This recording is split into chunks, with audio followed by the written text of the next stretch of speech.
Welcome and good afternoon, everyone. Thank you for joining us for this important discussion on the impact of urban poverty on adolescents and children. My name is Wani, and I am from Yayasan Bank Rakyat. As an activist here today. I'm honored to serve as your moderator. This is a critical topic that touches on the life of millions around the world. Urban poverty doesn't just affect infrastructure or economies, it deeply influences the development opportunity and well-being of children and adolescents. Today we'll explore its effect and discuss solutions that can create meaningful changes. Sorry. Let me start by introducing our distinguished panelists. Here with me today, our first panelist, Lutfi. He is a healthcare advocate at UNICEF Malaysia. Our second panelist is Danish, an intern at National Alliance on Mental Health. And for our third panelist, Shah, a researcher at Urban Institute. And last but not least, our last panelist, Jannah. She is a deputy director at World Vision Malaysia. Each of them brings unique expertise and perspective, ranging from areas like education, health, and safety. Before we dive into the discussion, I want to ask our panelists here on what do you guys think about today's topic of discussion. Thank you for our moderator. So in my opinion about this topic, it's about urban poverty has a significant and devastating impact on the health of the children and adolescents. Poor health outcome among these youngsters are not due to the lack of desire, but rather because of situation beyond their control. Thank you. Thank you, panel one. I do want to give out my opinion about this topic. From my point of view, urban poverty is more than just an economic issue. It is a multidimensional crisis. In cities worldwide, children and adolescents living in poverty often experience limited access to quality education and mental health care. They lack opportunities for growth while exposing them to high rates of crime, violence, and environmental hazards. Growing up in this environment will give them a mental health impact. Research constantly show that children growing up in poverty are at higher risk of developing anxiety and depression. But this issue is not insurmountable. Governments, organizations, and individuals have the power to bring change. Investment in affordable housing, education, and healthcare can make a significant difference. How about you guys? Thank you, panel 2. Now, I'm going to talk about my opinion as a researcher in urban research. For me, social safety for children and adolescents in urban areas is a crucial aspect of ensuring their well-being development. Urban environment often pose unique risks such as exposure to crime, traffic hazards, and limited access to mental health support. Addressing these concerns is essential to fostering a safe, nurturing environment where children and adolescents can thrive. Thank you. Thank you for all the panelists to share their interesting opinion about this topic. If I may, I'd like to share a perspective on this topic. Adolescents and children in rural areas face many challenges with the limited resources they have. They often struggle mentally and physically as they grow up and try to adapt to their surroundings. While some receive enough love, attention, education, and healthcare, while others are neglected due to various reasons. Many of these children have difficulty accessing proper education, healthcare, and extracurricular activities. In comparison, children in urban areas have more opportunity to explore sport, arts, and cultural activities while are often not available in rural areas. Additionally, limited access to basic needs and transportation make it harder for them to get the care and support they need to thrive. That's all from me. That was an amazing take on what we are going to discuss today from our panelists. With this context, let's move to our panelists' deeper insights. From your perspective, how does urban poverty uniquely affect children and adolescents compared to adults? Could you share something with us? Of course, can. From my research, one of major impact that I found out about is malnutrition. Children in urban poverty often face food insecurity, lacking access to affordable and nutritious meal. This, of course, leads to stunted growth, weakened immune system, and poor academic performance. How about you guys' impact? There are actually a lot of impacts, and one of it is physical risks. There are lacks of safety measures increase the likelihood of accidents, injuries, or exposure to violence. Other than that, educational challenge. It is unsafe neighborhoods can hinder access to schools and extracurricular activities leading to lower academic performance.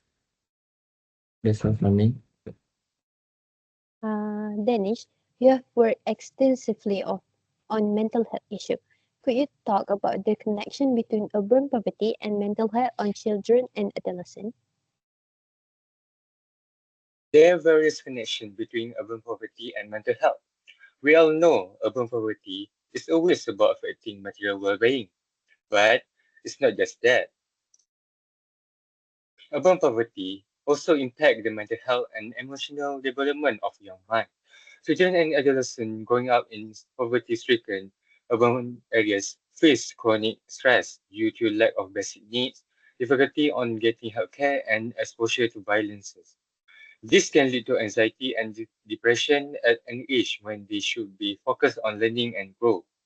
A study by Johns Hopkins University identified key urban characteristics affecting young people's mental health. The research emphasized that exposure to urban inequality, violence, and lack of green spaces significantly contribute to mental health challenges among adolescents. Thank you. Okay, let's focus on my perspective further on how might the poverty effects on adolescents and children in urban areas. It's not just about getting to school, it's about staying there and thriving. We all know that education is key to a better future, but for many youth living in urban poverty, the road is anything but smooth. An article from jati-edu.my highlights a harsh reality. The cost of education comes from parents themselves beside the government. Think about that.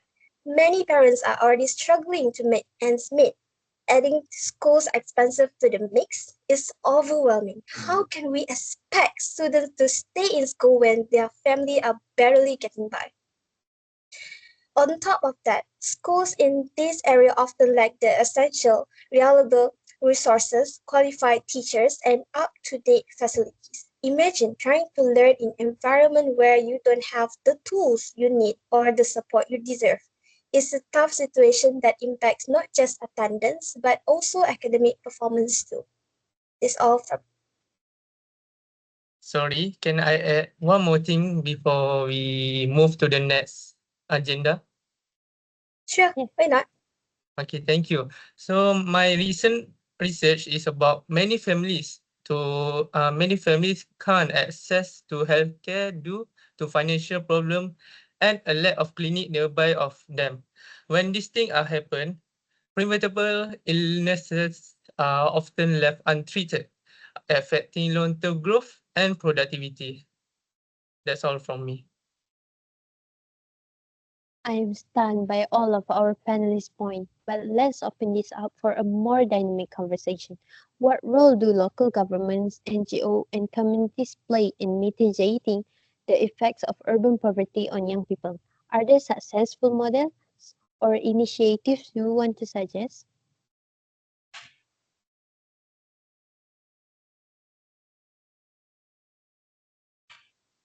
Thank you. One of the solution is sorry. Another important solution is collaboration of the government, NGOs, and local communities should work together to create better programs for child safety and well-being. When everyone works as a team, it becomes easier to help children and provide them with support they need. Education and awareness are also very important.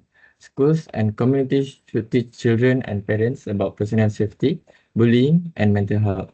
Workshop can help children learn how to protect themselves and feel more confident. Talking more about mental health can help children feel better and know that they are not alone. By taking these steps, we can help reduce poverty and make life better for children and adolescents living in urban areas. Thank you. That's an interesting solution, panel 3. Now, let me speak my mind out. As I said previously about impact on mental health, The solutions are within our reach. Addressing urban poverty and its impact on mental health. There are various ways to overcome it. I propose that we expand access to mental health services. Based on a study published in Pediatrics, highlight that less than 15% children receive treatment due to family poverty and discuss them to experiencing mental problems. Government and NGOs can overcome this by providing free or low-cost counseling services in low-income urban areas. I also suggest that we strengthen social support system. According to an article from harrison.com.au, a study by the Mardosh Children's Research Institute found that nearly 75% of Melbourne teenagers experience clinically significant levels of anxiety or depression by age 18 due to abuse from their parents. Government can encourage local initiatives like youth mentorship programs to create safe spaces and role models for adolescents to reduce mental problems among them. As a Namhi intern, I have seen how even small intervention can change life. By providing a child with a safe space to express themselves or a simple counseling session, we can interrupt cycle of despair and open doors to hope.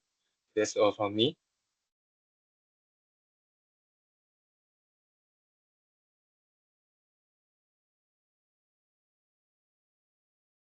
Other panelists, do you have anything to suggest? Okay, let's discuss about the way we can make a difference. It's an issue that affects so many, but there are some great initiatives making positive changes. Let's explore how can we be part of the solution. One effective approach is expanding financial aids program like KWAPM, which stands for Keuangan Amanah Pelajar Miskin. This program provides students with allowance, easing the financial burden on families. By reducing the worry over school expenses, more kids can stay in school and continue learning. It's a simple yet powerful way to help families focus on education. Then we have programs like Baraka Free Tuition, MC Plus, and My Tutor, offering extra lesson to boost students' learning. This program gives students the chance to catch up or get ahead in their studies, preparing them better for exam and helping them expand their knowledge. It's all about providing the extra support outside the classroom to help them thrive academically. Do any panelists have other solutions to add on? Thank you, panel 4.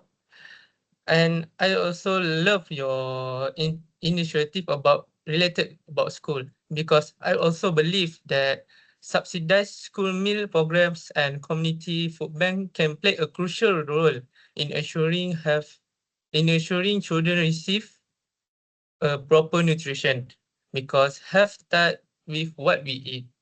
Thank you. I agree with panel one regarding schools should subsidize meal programs and community food banks. As children coming from poor family, they tend to thrive by reducing their food intake, which will lead to disease like such as gastric, and this will therefore affect their mental health. Thank you.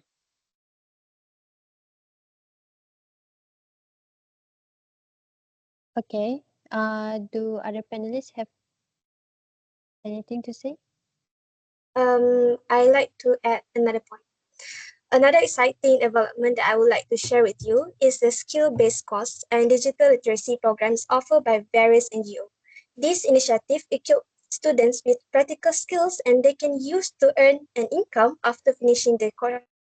For me, this is crucial stepping stone for financial independence, even if they are decided not to pursue further education. It's all about preparing them for real-world success. I think it's a very good opportunity and way to overcome that solution and problems.